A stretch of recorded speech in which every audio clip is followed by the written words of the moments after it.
एक गांव में 4 मित्र थे। चारों इतने घनिष्ठ थे कि सुबह शाम दिन रात चारों एक साथ रहते थे। छोटे छोटे कामों को भी एक साथ करते थे। आसपास के दूर दराज गांवों तक ये बात प्रचलित थी कि ये चारों मित्र घनिष्ठ हैं, एक साथ रहते हैं। हर जगह खाते पीते सोते उड़ते जगते खेलते हर जगह एक साथ रहा करते थे। आपको बताएं, चारों मित्रों में एक ब्राह्मण था, एक ठाकुर था, एक बनिया था और एक लोहार था। लेकिन इन चारों मित्रों की एक खास बात थी, इनमें कभी जातीय भाव कभी एक दूसरे के मन में नहीं पनपा, ना ही कभी मतभेद हुआ, ना ही कभी इस विचारों को लेकर आपस में लड़ते झगड़ते थे। यानी कि जातीय भाव इनके मन में कभी रहा ही नहीं। शुद्ध मित्रता थी, हमेशा एक दूसरे पे विश्वास करते थे। बात आगे चलती है। एक दिन एक गांव में टहलते टहलते काफ़ी रात हो गई थी। भूख लगी थी चारों को। एक खेत में चारों घुस गए और वहाँ से चने का झाड़ उखाड़ लाए और चारों मित्र आपस में बैठ के वो चने आराम से चट कर रहे थे। चने चट कर रहे थे, लेकिन खेत का मालिक किसान की नज़र अचानक उन पे पड़ी और वो समझा कि वाह, तो ये बात है। चारों ने गौर से देखा कि मालिक सामने से आ रहा है। खेत का मालिक जैसे ही सामने आया, पहले तो उसे क्रोध आया, लेकिन फिर किसान ने संयमता का परिचय देते हुए बहुत ही धैर्य के साथ उन चारों की तरफ से को देखा और फिर एक युक्ति सोची और वो लगातार उनकी निगाहों में निगाहें डालकर बस देखे जा रहा था। चारों मित्रों की गति खाने की थोड़ी धीमी हो गई थी। वो उन चारों के पास गया, उनसे ब्राह्मण के पाँव उसने यानी कि किसान ने ब्राह्मण के पाँव छुए, ठाकुर साहब की जय जयकार की, बनिए महाराज से राम राम की, फिर लोहार को बोला, ब्राह्मण देवता धरती के देव है, ठाकुर साहब तो सबके मालिक हैं, अन्नदाता है, महाजन सबको उधारी दिया करते हैं। तू ठहरा लोहार, तूने चने क्यों उखाड़े?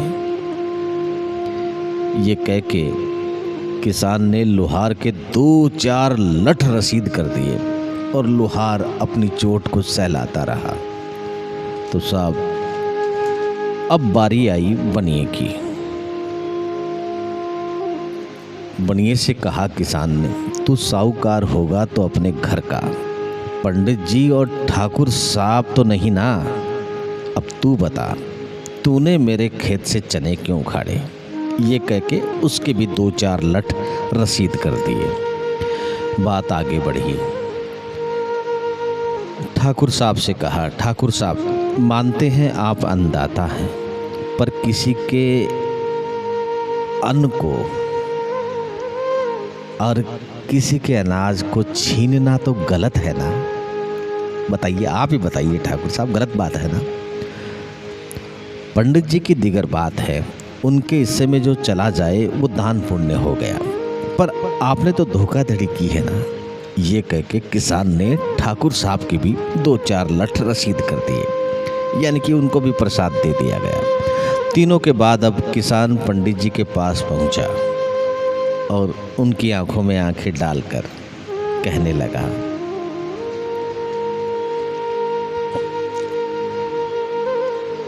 अपराध के लिए आपने इन तीनों भोले भाले प्राणियों को उकसाया है ना? आप बताइए, उकसाया कि नहीं उकसाया? तीनों ने सजगता से कहा, हाँ हाँ हाँ हाँ हाँ हाँ, इन्होंने ही कहा था, पंडित जी ने ही कहा था।